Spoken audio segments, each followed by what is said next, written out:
There was a beautiful woman, her name Amrapali. She was so beautiful that there were always golden chariots standing at the gate of her palace. Even great kings had to wait to meet her. She was only a prostitute, but she had become so rich she could purchase kingdoms, but deep down she suffered in that beautiful body. There was also a beautiful soul which anchored for love. When a man wants to stay a night with her, she may pretend great love for him because he has paid for it, but deep down, she hates him because he is using her as a thing, as an object purchasable. He is not respecting her as a human being. One day she was standing on her terrace and saw a young Buddhist monk who had nothing, just a begging bowl, but when Amrapali and the monk's eyes met, the monk bowed and saluted her. The monk was looking at only one person among all, but here love sprouted in Amrapali's heart, because till date, everyone had seen her beauty. But today, for the first time, someone recognized her as a human being, made her feel proud to be a human being. Amrapali ran down and touched the feet of the young monk and said, "Mahatma, it would be my good fortune if you come and eat in my palace." After serving food, Amrapali said, "After 3 days, rainy season is going to begin, and I invite you to stay in my house for 4 months." Young monk replied, "I will ask my master. If he allows me, I will come." After saying this, he left.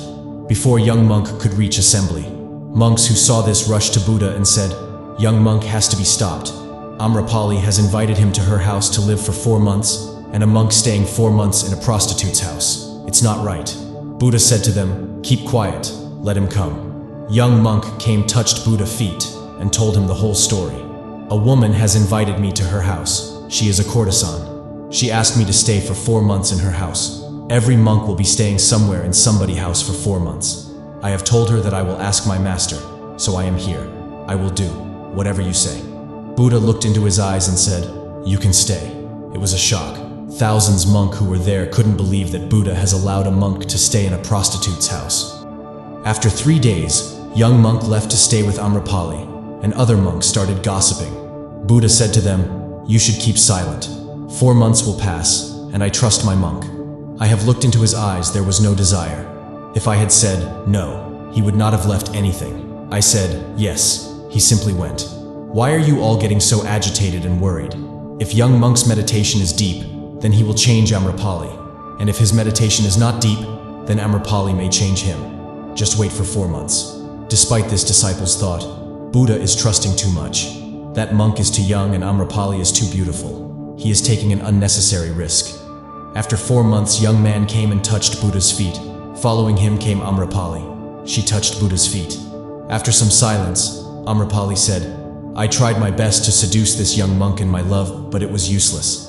After living with him, I realized that love, peace, and happiness are much greater than the body and lusts.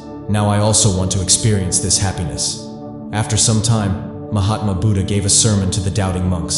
Just as the clouds float in the sky, but cannot touch the sky, in the same way, the conscious person who understands, knows, always feels that I am separate from the mind, because I can see the mind from a distance. Just like the clouds, mind, thoughts, desires cannot touch me.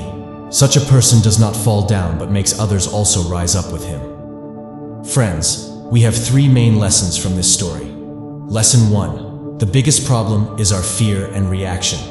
Buddha tells his disciples that if we are afraid of being in the company of courtesans, then this fear is coming from the depths of our subconscious mind, because we have suppressed sexual thoughts out of fear that no, I should not have such thoughts. What level of person am I? And we react because of fear. And because of this fear and reaction, we are paying more attention to thoughts, due to which these thoughts dominate us further. Lesson 2. Meditation is more powerful than thought.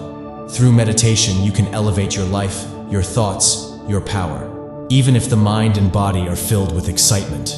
In every situation, first of all, we have to remember that this is happening to the body and mind.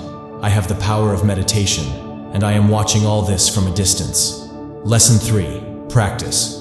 Neither do I want to suppress any thought, nor do I want to take interest. I just have to watch from a distance. How will we learn all this? By practice.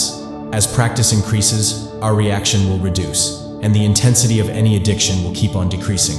When we meditate, then we have to focus on our breathing at that time. As we focus on breathing, our mind will become calm, due to which the sexual thoughts coming to our mind will reduce, and in their place, positive thoughts will automatically start coming to our mind.